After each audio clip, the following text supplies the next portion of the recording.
A new deal is raising hopes of peace in Yemen. It was proposed by U.S. Secretary of State John Kerry with a ceasefire set to start on Thursday. But how would it be implemented on the ground, and why was Yemen's official government overlooked? This is Inside Story.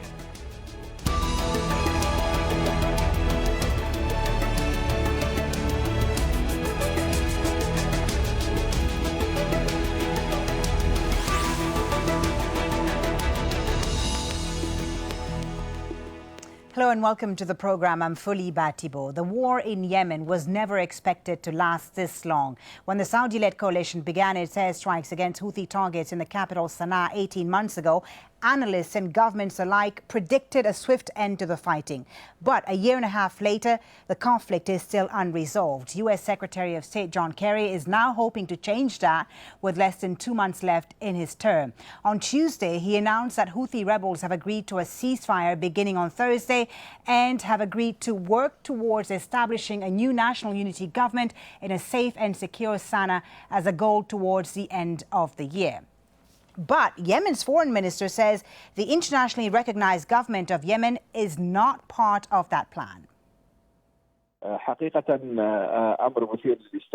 Yemeni government was not aware of a statement by US Secretary of State John Kerry on a ceasefire in Yemen. Kerry's remarks represent a desire to thwart peace efforts, and it's an attempt between him and the Houthis without the involvement of the government. So what can come out of this deal if one side is already dismissing it? We'll get to our guests in just a moment, but first let's go back to September 2014. That's when the Houthi rebels first took control of Sana'a. They're backed by both former President Ali Abdullah Saleh and Iran. Soon after, President Abdurrabbu Mansur Hadi fled to Saudi Arabia, and the Saudi-led coalition began its airstrikes in March 2015. Peace talks have started and failed several times this year, most recently in Kuwait 3 months ago. Meanwhile, the people are paying the price. A coalition airstrike hit a funeral in Sana'a last month, killing more than 140 people. The UN says more than 10,000 people have been killed in the war and at least 3 million have been displaced. Well, let's bring in our guests now. Joining us from the Houthi-controlled capital, Sana'a, we have Hakim Al-Masmari. He's the editor-in-chief of the Yemen Post newspaper. And from Vienna, we have Adam Baron, a Yemen analyst with the European Council on Foreign Relations. Thank you for being with us on Inside Story. Hakim Al-Masmari in Sana'a, if I can start with you. Yemen's foreign minister says his government is not interested in this ceasefire or a unity government. Why is that? Why refuse this deal when their Saudi backers have agreed to it? Because the foreign minister was out of the picture. The coordination took place between the U.S. government, Saudi royal family, the UAE, Oman, and President Hadi. So the foreign minister was not involved in it. It was someone higher than him. It was the president of the country, Abdurrabbu Mansur Hadi. So the idea that he was not involved, that's makes sense because he was not part of the picture in the first place. They were dealing with a higher official, which is the president of the country. So you don't see the foreign minister's remarks then as a problem? This is a miscommunication, you say, within the Yemeni government and not necessarily between the Yemeni government and the U.S.? There has been a lot of friction and problems between President Hadi and the foreign minister over the last couple of months, to the extent that he even left the Saudi capital, Riyadh, and traveled for a month and a half. So this friction is expected. That's from one way.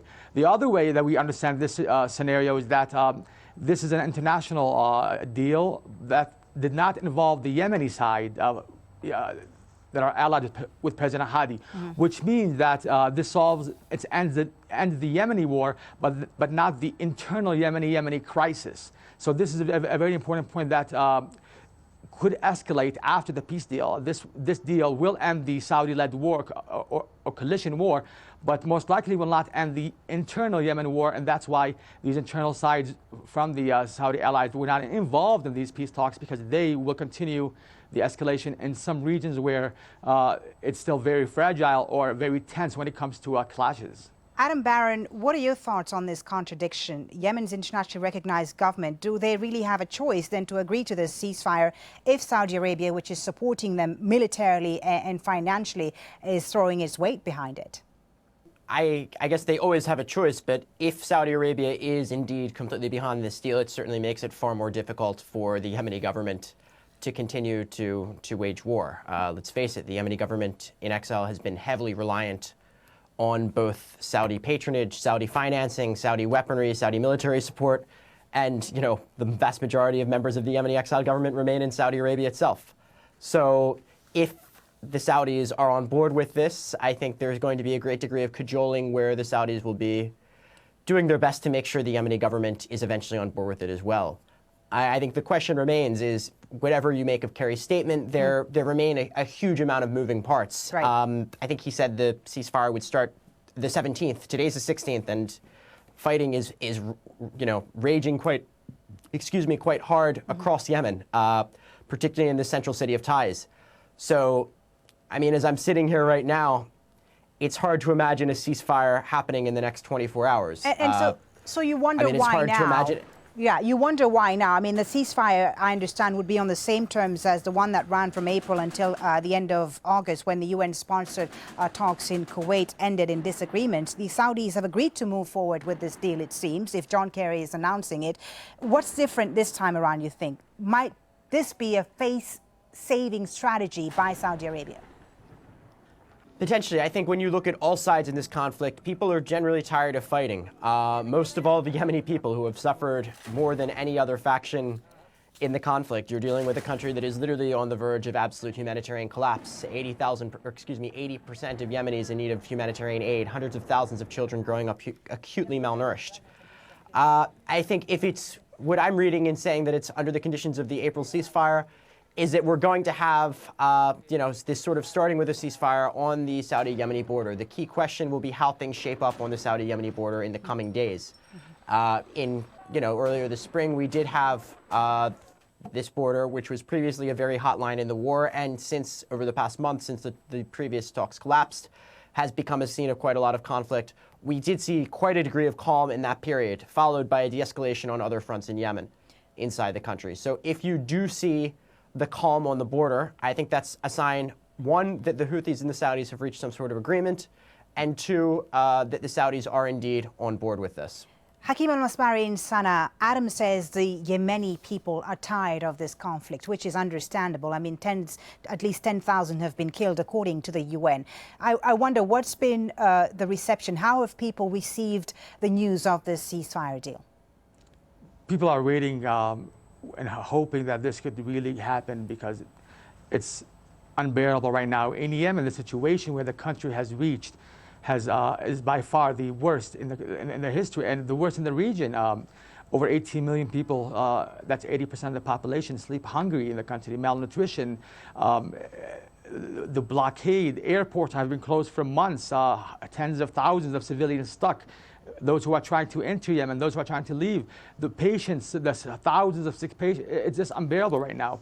This war, the only option is this peace deal, because U.S. is pushing for this deal to happen very, very much over the next couple weeks. Because if it does not happen now, a new administration will come in the White House, which will have new policies, new rules, new conditions. So if it does not happen now, if it does not happen, though time is very tight, if it does not happen the next 40 to 50 days, I don't see this war coming to an end anytime soon. But the internal dynamics in Yemen, this is, of course, a very critical issue.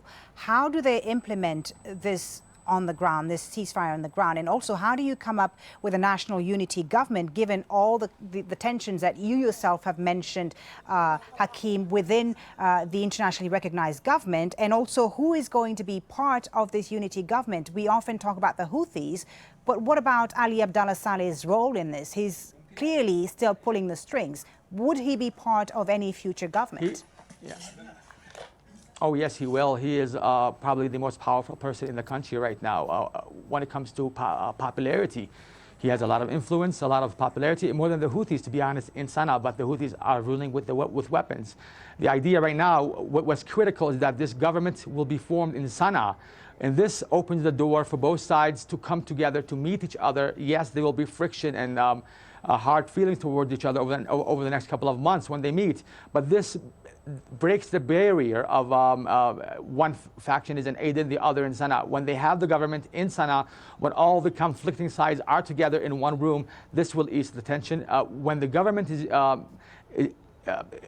comes up, The idea that they're coming together, helps very much. If the government was formed in Aden, it would make the end of this war very, very unlikely. But it helps very much that it's in Sana'a. They will come here, they will see everything, they will meet together, they will try to bridge the gaps that they had over the last 19 months of war. Can they bridge the gaps? Let's bring in our third guest now on Inside Story. In Washington, D.C., Sama Al-Hamdani, editor of the Yemeniyati, a political analysis website. Thank you very much, Sama, for joining us. This seems like deja vu, Sama. I mean, we saw this last March. Saudi Arabia made a deal with the Houthis and the government, which wasn't involved at the time as well. The ceasefire worked for a few days, but they couldn't agree on a unity government. It collapsed. Will it be different this time around, you think?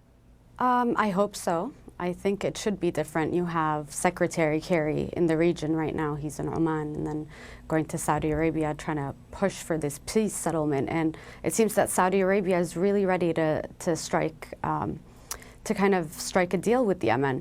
Now the issue is why do you think Saudi Arabia is ready this time? What's the motivation? What's at play here as far as Saudi Arabia is concerned? I think they've been ready for a while. I think this war has taken a lot out of Saudi Arabia. They have several other wars in the region. This is not their only war. And right now the most important thing for Saudi Arabia is to secure their border. So with this peace deal, they're going to be able to do that. Now the issue is, you know, when we talk about these peace talks, we're really talking about a Houthi-Saleh alliance, but those two don't really necessarily agree all the time.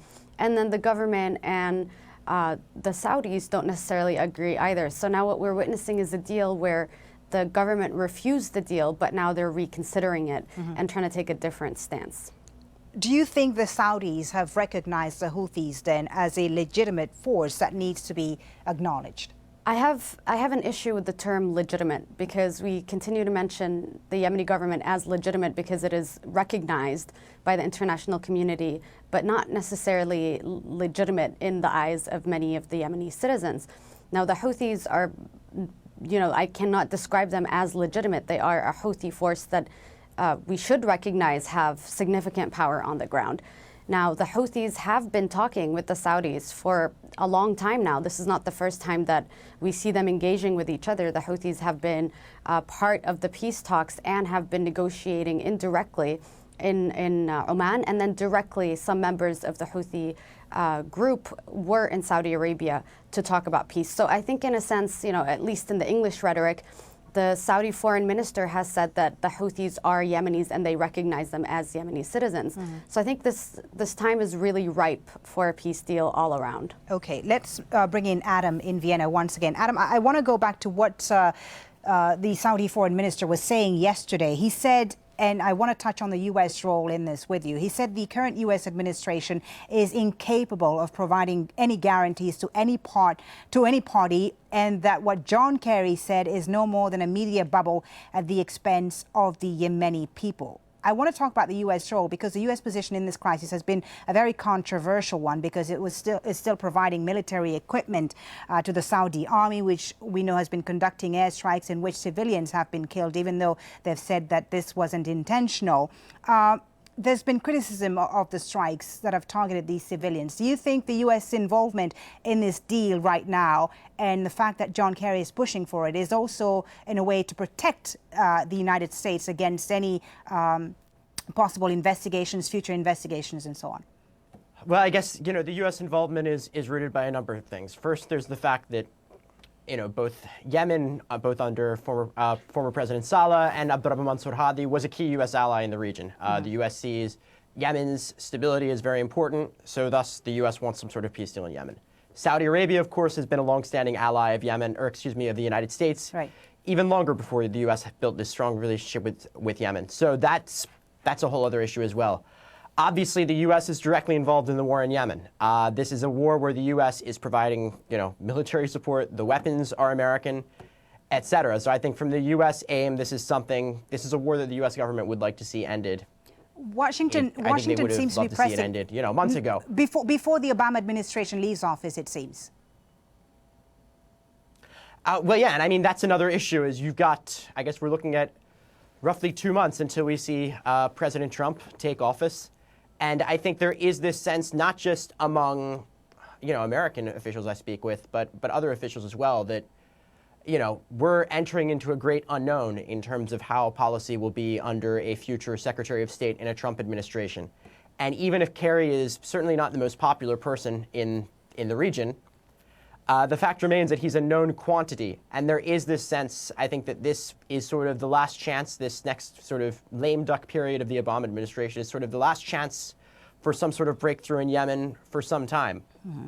Because when you have a new administration come in, whoever the new Secretary of State will be, whether it's, the names we've seen tossed around include Rudy Giuliani, former mayor of New York, former UN Ambassador John Bolton, whoever it ends up being, even if it's somewhere else, there's going to be a steep learning curve. It's going to take a while for them to fill staffing positions. And more than anything, Yemen is not going to be, I think, one of the top priorities they're facing. Right. I think when you look at how the Obama administration, and particularly Secretary Kerry, is viewing Yemen at this point, he views it as a potential to sort of score a quick win before the end of the Obama administration, and particularly for Kerry himself, score something positive in his legacy, which, generally speaking, diplomatic efforts by the United States in the Middle East over the past few years have certainly sputtered. I want to bring in Hakeem once again in Sana'a. And Hakeem, I want to talk to you about something that Sama mentioned just a short while ago when she said that she was not very comfortable in describing the Houthis as a legitimate force in Yemen. What are your thoughts on this? Should they be viewed as a legitimate force? And should, the Saudis and the international community see them that way and continue negotiating with them? I agree with Sama. Yes, they are in control on the ground, but legitimacy, no. We do have some question marks when it comes to the parliament, because the parliament does have legitimacy when it comes to ruling right now. They were voted by the people, and they're meeting on a bi-daily basis these days. So that's why the Houthis resorted back to parliament and forming a council again, because the international community did not agree to them or did not accept them as a legitimate force in Yemen legally. Mm-hmm. Yes, the government in Riyadh, led by President Hadi, has no support on the ground, but he is still the president, whether we like it or not. Sadly, he hasn't helped the country, he hasn't helped anyone, but we see the next couple of months will be ending the Saudi war and starting the Yemeni war. Do Yemenis, Hakeem, view the Houthis as a legitimate force? Not the people in Sana'a necessarily, but throughout the country. There are millions of silent voices. These silent voices are basically don't care about politics, mm-hmm. or they have to deal with who's powerful on the ground. And today in Sana'a, the Houthis are powerful on the ground. It doesn't mean that people are with them or against them. It's just reality. They want the Houthis. One positive thing of the Houthis, if any, is that Sana'a is very safe right now. Probably the safest city in the country if you avoid the airstrikes, the Saudi-led coalition airstrikes. So they have their ups and downs, their pros and cons, but people in Yemen want this to come to an end. They've suffered enough. The Houthis, when they came into Sana'a 19 months ago or 2 years ago, they were well respected because they had very moral slogans, very want to fight corruption, etc. But over the last 2 years, people saw many issues that were not solved, corruption cases that took place without being uncovered, oppression, etc., the closure of media outlets. So these mistakes have gave the Houthis a bad reputation in some way, but helped the party of the ex-president Ali Abdullah Saleh, who just 3 years ago was on his deathbed, and today he, he has the most popularity in the country right now. Sama Al-Hamdani. Because of the lack of Houthi. Sorry to interrupt you. Sama Al-Hamdani, I do want to talk about Ali Abdullah Saleh a bit more, because he's often, we mention the Houthis very often, but again, this is a powerful figure that is behind the Houthis. He is no longer president, but still very much plays a crucial role in Yemeni politics. What do you think a future unity government in Yemen should look like? And if, as Hakeem says, Ali Abdullah Saleh is still a popular figure, should he be part of a future unity government in Yemen? I think that Ali Abdullah Saleh's presence in politics has complicated things for Yemen ever since the revolution took place. I think that the future deal needs to have him step down in some form or the other. When we talk about Ali Abdullah Saleh, we're not talking about one person. I mean, even though we are talking about one person, it is a system, meaning that his interests can continue to be advanced in the government by appointing people who are close to him, who are technocrats or are more credible than him.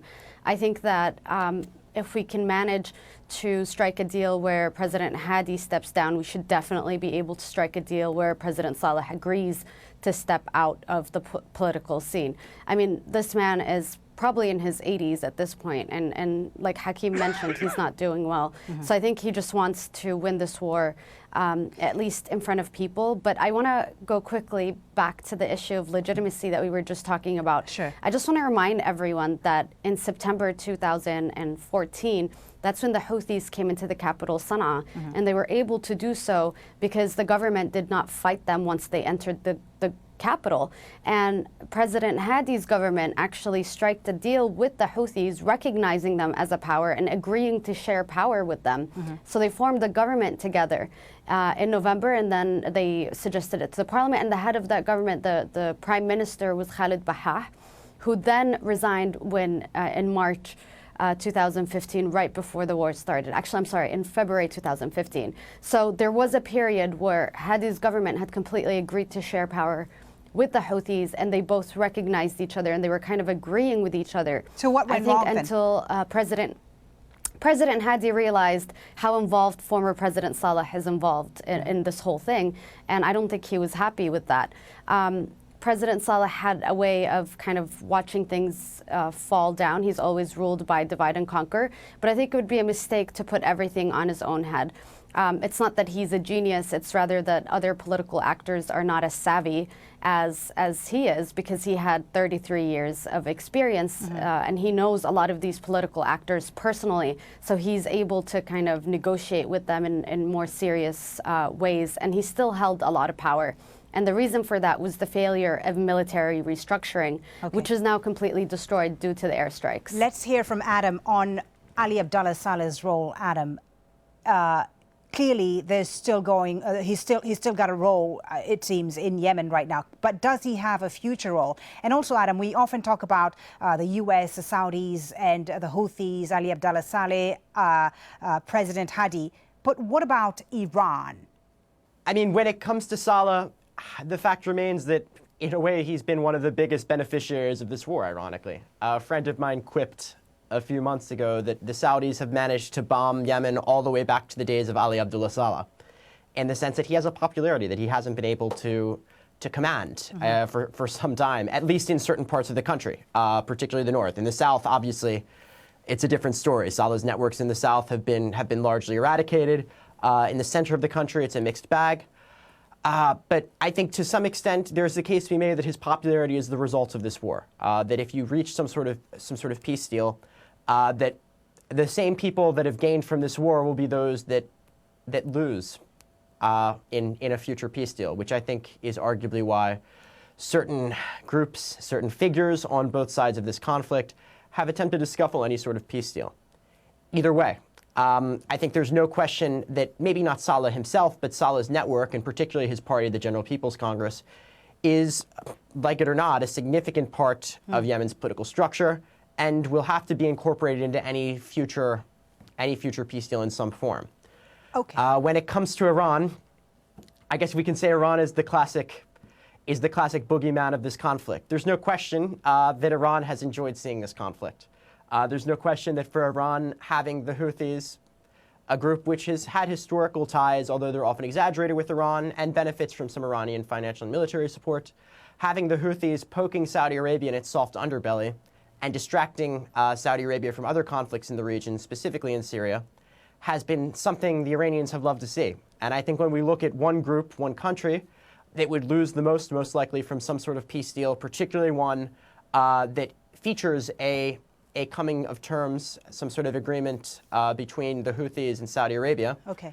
The biggest loser in something like that would, in my opinion, be the Iranian government. Let's leave it there. Thank you so very much for an interesting discussion. Hakeem Al-Masmari, Sama Al-Hamdani, and Adam Barron. Thank you. And thank you for watching. You can always watch this program again anytime by visiting our website, aljazeera.com, for further discussion. Go to our Facebook page. That's facebook.com/AJ Inside Story. You can also, of course, join the conversation on Twitter. Our handle is @AJ Inside Story. From me, Fuliba Tibo, and the whole team, thanks for watching. Bye for now.